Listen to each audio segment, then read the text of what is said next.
Welcome to Gyrus education.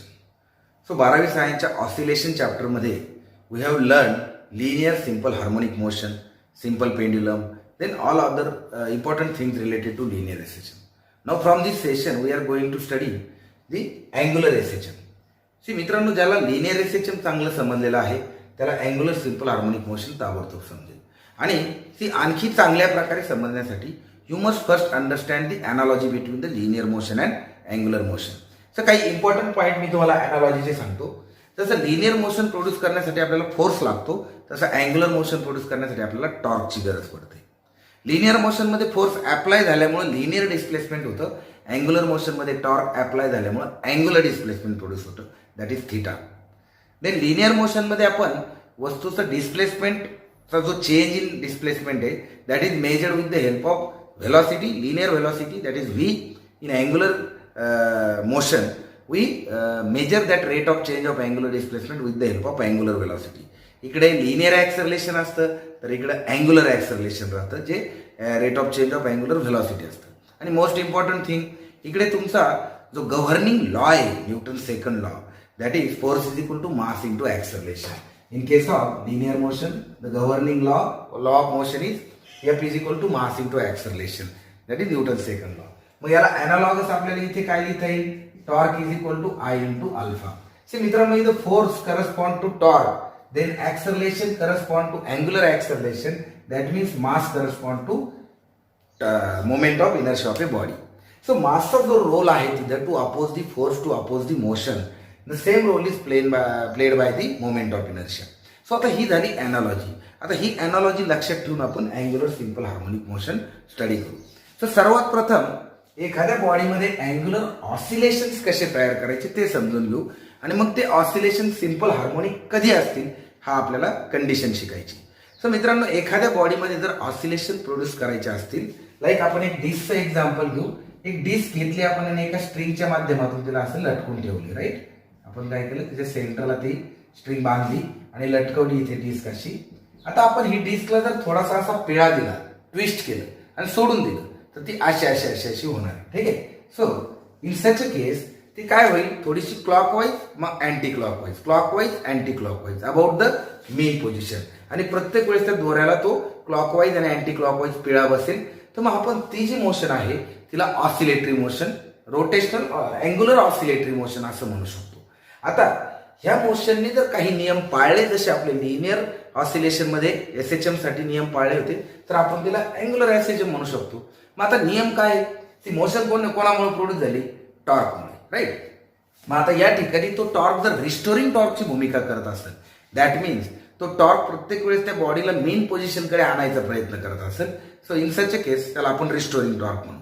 आणि हा restoring torque जर अँग्युलर डिस्प्लेसमेंटच्या डायरेक्ट प्रपोर्शन मध्ये असेल, लाईक रिलेशन जर असं तयार होत असेल, T is directly proportional to theta, that means T is equal to minus C into theta, where C is constant which is torque per unit angular displacement. We can see it as a twist constant. त्याला आपण काय म्हणू, सीला twist constant.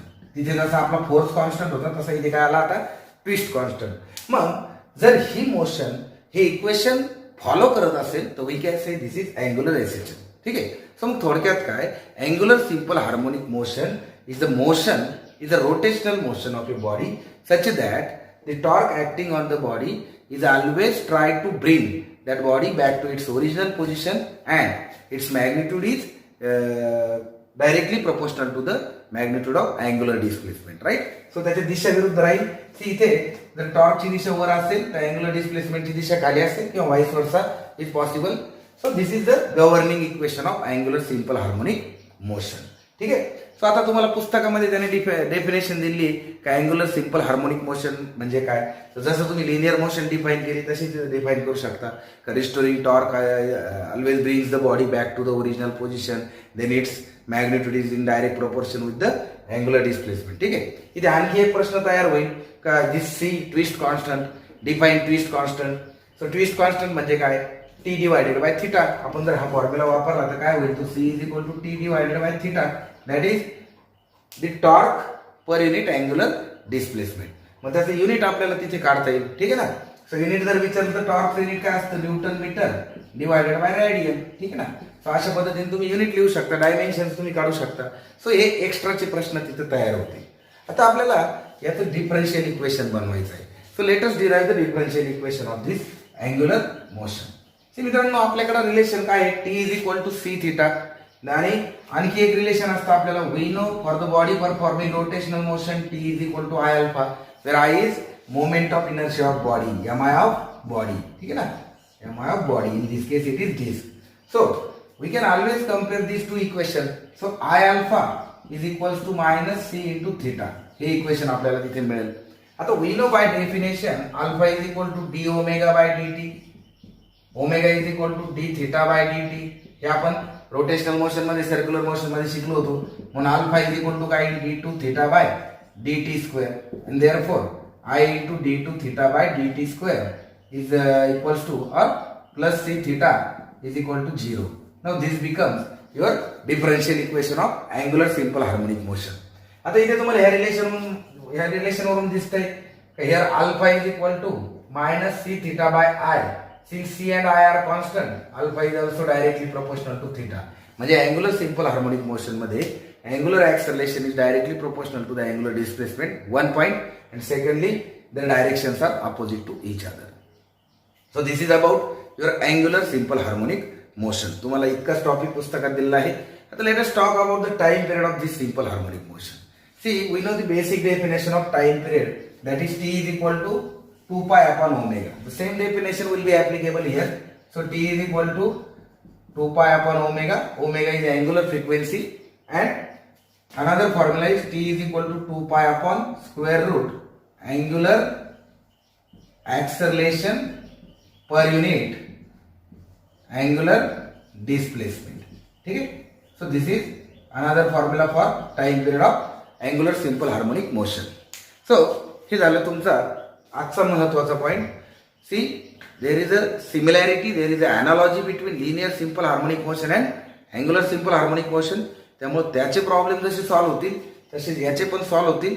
इकडे course constant, इकडे twist constant, तिकडे force, इकडे torque, ह्या जर सिम्प्लिसिटी लक्षात घेतल्या तर you can easily deal with this simple harmonic motion. आपण आता त्या केसमध्ये एक पेंड्युलमचं एक्झाम्पल स्टडी केलं तर का पेंड्युलम कशा प्रकारे सर्टेन कंडिशनला लिनियर सिंपल हार्मोनिक मोशन करतो. तसंच इथे आपल्याला एक बार मॅग्नेट घ्यायचा आहे. तो बार मॅग्नेट जर आपण युनिफॉर्म मॅग्नेटिक फील्डमध्ये प्लेस केला तर साहजिक आहे त्याच्यावरती फोर्सेस ऍक्ट होतील आणि ते फोर्सेस टॉर्क तयार करतील and they will make that bar magnet oscillate in the magnetic field. म्हणजे अँग्युलर ऑसिलेशन त्या बार मॅग्नेटमध्ये फील्ड होणारा, त्या फील्डमध्ये गेल्यानंतर प्रोड्यूस होणार आहे. आपल्याला प्रूव्ह करायचं आहे की ते जे अँग्युलर ऑसिलेशन आहेत बार मॅग्नेटचे ते सिंपल हार्मोनिक आहेत.